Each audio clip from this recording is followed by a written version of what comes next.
ನಮಸ್ತೆ ಫ್ರೆಂಡ್ಸ್, ನೀವು ಎಣಿಸಿರಬಹುದು ಕೇವಲ ಬಾಲಿವುಡ್ ಅವರು ಮಾತ್ರ ಬೇರೆ ಸಿನಿಮಾ ಇಂಡಸ್ಟ್ರಿಯ ಮೂವೀಸ್ಗಳನ್ನು ರಿಮೇಕ್ ಮಾಡೋದಂತ. ಆದರೆ ಇದು ಸಂಪೂರ್ಣ ಸತ್ಯವಲ್ಲ.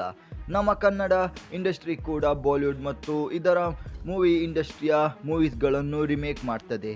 ಮತ್ತು ಈ ವಿಡಿಯೋದಲ್ಲಿ ನಾವು ಅದೇ ಸೂಪರ್ ಹಿಟ್ ಮೂವೀಸ್ಗಳ ಬಗ್ಗೆ ಮಾತನಾಡ್ತೀವಿ. ಈ ಲಿಸ್ಟ್ನಲ್ಲಿ ಮೊದಲ ಫಿಲ್ಮ್ ಹೆಸರು ಸುದೀಪ್, ವಿಜಯ್ ರಾಘವೇಂದ್ರ, ದಿಗಂತ್, ನಾಗಕಿರಣ್ ಮತ್ತು ಕೋಮಲ್ ಅಭಿನಯದ ಮಸ್ತ್ ಮಜಾ ಮಾಡಿ. 2008ರಲ್ಲಿ ಬಂದ ಮಸ್ತ್ ಮಜಾ ಮಾಡಿ ಈ ಫಿಲ್ಮ್ ಬಾಲಿವುಡ್ನ ಸೂಪರ್ ಹಿಟ್ ಮೂವೀಸ್ ಗೋಲ್ಮಾಲ್ ಮತ್ತು ಧಮಾಲ್ ಕಾಮಿಡಿ ಮೂವೀಸ್ನ ಕನ್ನಡ ರಿಮೇಕ್ ಆಗಿದೆ.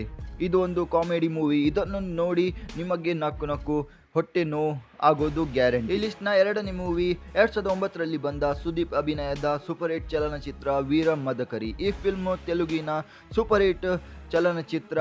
ರವಿತೇಜ ಅಭಿನಯದ ಮತ್ತು ಎಸ್ ರಾಜಮೌಳಿ ನಿರ್ದೇಶನದ ಫಿಲ್ಮ್ ವಿಕ್ರಮಾರ್ಕುಡು ಇದರ ಕನ್ನಡ ರಿಮೇಕ್ ಆಗಿದೆ. 2014ರಲ್ಲಿ ಬಂದ ಸೂಪರ್ ಹಿಟ್ ಚಲನಚಿತ್ರ ಸುದೀಪ್ ಅಭಿನಯದ ಮಾಣಿಕ್ಯ. ಈ ಫಿಲ್ಮ್ ತೆಲುಗಿನ ಸೂಪರ್ ಹಿಟ್ ಚಲನಚಿತ್ರ ಪ್ರಭಾಸ್ ಅಭಿನಯದ ಮಿರ್ಚಿಯ ಕನ್ನಡ ರಿಮೇಕ್ ಆಗಿದೆ. 2015ರಲ್ಲಿ ರಿಲೀಸ್ ಆದ ಕಿಚ್ಚ ಸುದೀಪ್ ಅಭಿನಯದ ಸೂಪರ್ ಹಿಟ್ ಚಲನಚಿತ್ರ ರನ್ನ. ಇದು ಪವನ್ ಕಲ್ಯಾಣ್ ಅಭಿನಯದ super hit Telugu film Attarintiki Daredi Kannada remake ಆಗಿದೆ. ಈ ಲಿಸ್ಟ್ನ ನೆಕ್ಸ್ಟ್ ಮೂವಿ 2004ರಲ್ಲಿ ಬಿಡುಗಡೆಯಾದ ವಿಷ್ಣುವರ್ಧನ್ ಅಭಿನಯದ ಸೂಪರ್ ಹಿಟ್ ಚಲನಚಿತ್ರ ಆಪ್ತಮಿತ್ರ ಮಲಯಾಳಂನ ಸೂಪರ್ ಹಿಟ್ ಫಿಲ್ಮ್ ಮೋಹನ್ಲಾಲ್ ಅಭಿನಯದ ಮಣಿಚಿತ್ರತಾಜು ಈ ಚಿತ್ರದ ಕನ್ನಡ ರಿಮೇಕ್ ಆಗಿದೆ. ಈ ಲಿಸ್ಟ್ನಲ್ಲಿ ನಿಮ್ಮ ಫೇವ್ರೇಟ್ ಮೂವಿ ಯಾವುದಂತ ನಮಗೆ ಕಮೆಂಟ್ ಮಾಡಿ ತಿಳಿಸಿ.